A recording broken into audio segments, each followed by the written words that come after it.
Okay, step 2 is complete. I went through all of the instructions just like Mr. Ammons provided on his YouTube channel, Kramer Ammons. Also, he's got KramerAmmons.com.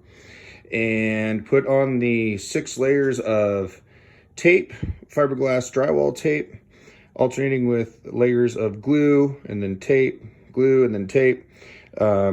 2 stacks of tape at a time. I did put wax paper down on my workbench because, as you can see, I'm a rookie glue guy. Got glue everywhere. In his video, Kramer says, I'd rather have too much glue than too little. And you'd think that that means that you can't really have too much glue. I'm here to tell you that that's not true.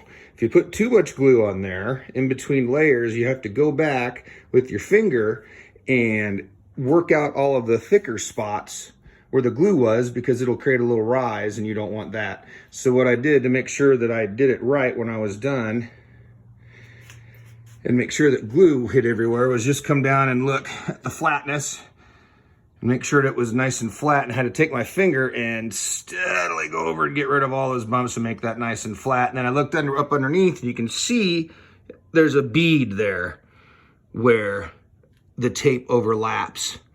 And that was the bead I went all the way around to make sure that that was complete, because some of these, the tape is wider than the board, so some of these holes kind of pop up on the outsides as you're doing it, but they're not on your board, so don't worry too much about that. Kramer switched away from this process and then just came back to it when he was done. I can see why. This took me about 30 minutes, and once that first set of glue starts to tack up, you got precious little time.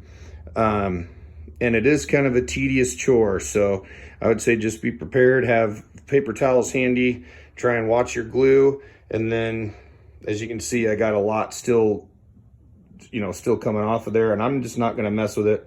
I don't wanna take a chance on moving things as it's setting, so I'm just gonna wait till tomorrow, give it 24 hours, and come back and do step 3.